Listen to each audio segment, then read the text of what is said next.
Eu concluí meus estudos, eu tenho uma formação acadêmica que é tecnologia em gestão comercial, mas só. Minha letra é da mais ignorante e grossa possível. Minha letra é horrível, eu tenho vergonha da minha letra. É sério mesmo. Eu já vi pedreiro, não desmerecendo a classe, obviamente, mas eu vi pedreiro escrever muito melhor do que eu, muito mais bonito que eu. A minha letra é um garrancho. E é vergonhoso isso pra mim. Eu já teve uma época que eu li livros. Faz muito tempo que, assim, eu leio agora a Bíblia, faço os meus cultos. Recentemente tenho lido livro da Ellen White. Mas, cara, todo mundo me elogia pela minha dicção, pela minha eloquência, pela minha oratória. Até hoje, eu não sei de onde eu tirei isso. Até hoje. Antes de eu ser convertido, a cada 10 palavras que saía da minha boca, 11 era palavrão. Eu falava num linguajar muito de comunidade, muito de favela, porque eu cantava rap, eu dançava break, eu me encontrava com o pessoal lá da Luz. Essa era a minha vida. Então, quem vê hoje, um amigo meu viu um vídeo, salve Ricardão, um amigo meu viu um vídeo e mandou pra mim e falou, mano, quem é esse cara? Quem é esse cara? Aquele cara que fazia letra de rap, coisa e tal. Eu falei, mano, e aí, legal, pá. E é isso, cara. E aí, sim, então Deus capacita, cara. Porque isso tudo, ele só veio do meu ministério dentro da igreja. Eu não fiz mais nada na minha vida onde eu desenvolvi isso, não. Porque dentro da igreja, eu falava tudo errado. Mas eu acho que eu desenvolvi isso na parte da comportagem, do projeto da igreja que a gente vai vender livro. Quando eu comecei a palestrar, aí, cara, ali eu desenvolvi. Mas eu não treinei. Eu não sentei para estudar. Eu tenho que falar bonitinho. Só foi indo. Entendeu? Então eu acredito sim, realmente, que Deus capacita.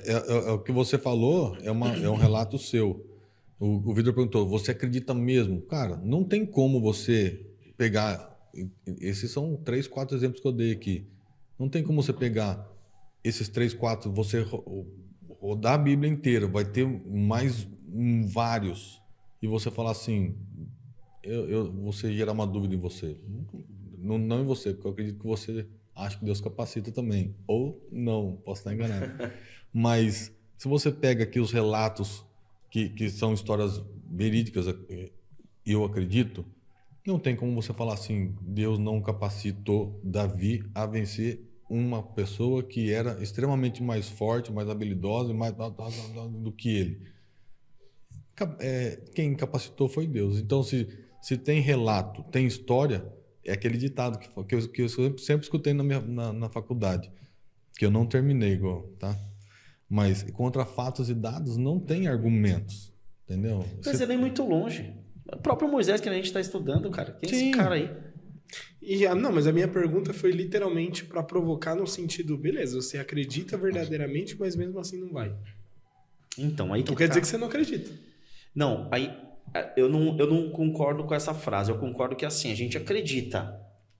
Mas mesmo assim vai voltar para aquela situação de que que benefício vai me trazer isso? É mais a parte do egoísmo mesmo. A comodidade. Eu acredito que sim, que Deus capacita.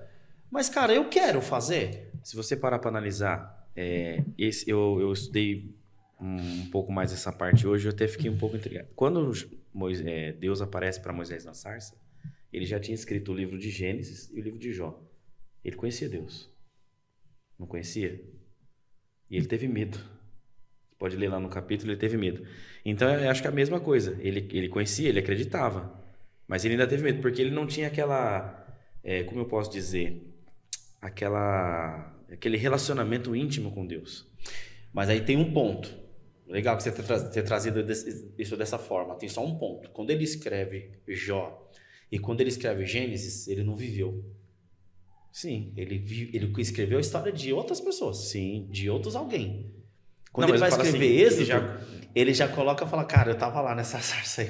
Eu vou escrever aqui porque eu tava lá. É diferente. Então, mesmo ele conhecia Deus. Era igual Jó. Você falou no ponto certo. Jó, no capítulo 40, quando ele vai discutir com Deus, o que Jó fala? Antes eu conhecia você apenas de ouvir. Agora eu te vejo. Jó fala para Deus. Mesma coisa Moisés. Então Moisés, vou escrever sobre a vida do Jonatas agora. Vou escrever, legal.